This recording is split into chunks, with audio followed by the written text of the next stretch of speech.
मेला जात केला खात, मेला जात केला खात, मेला जात केला खात, मेला जात केला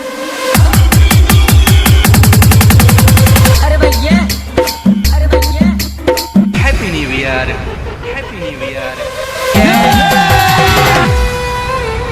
यार हम सोचा था एक नया आईफोन ले ले का।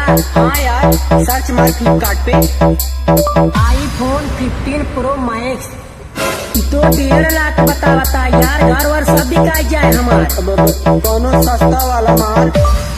आईफोन थोड़ा सस्ता वाला तो 64,000 बतावत यार। हमरे अवकाश बाहर है, रुक जा हम अपने हिसाब से मंगावत है।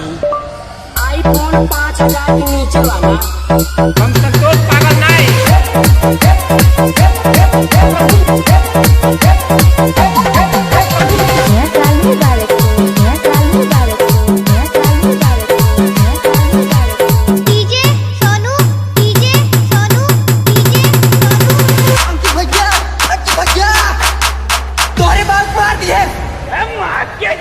क्या मारे था?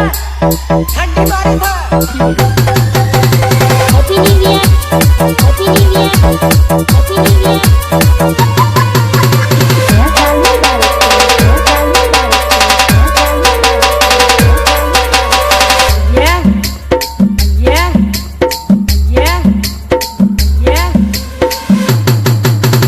Happy new year, happy new year, happy new year. अरे भैया हमने काम मारवा तो छोड़ दिए।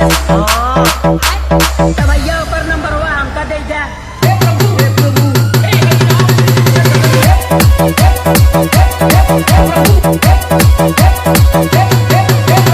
Happy New Year, Happy New Year, Happy New Year.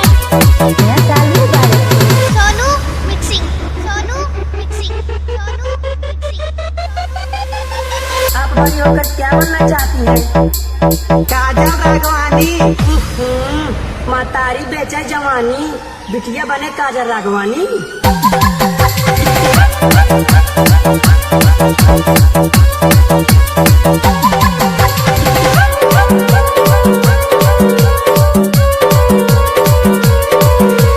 नया साल मुबारक हो, नया साल मुबारक हो, नया साल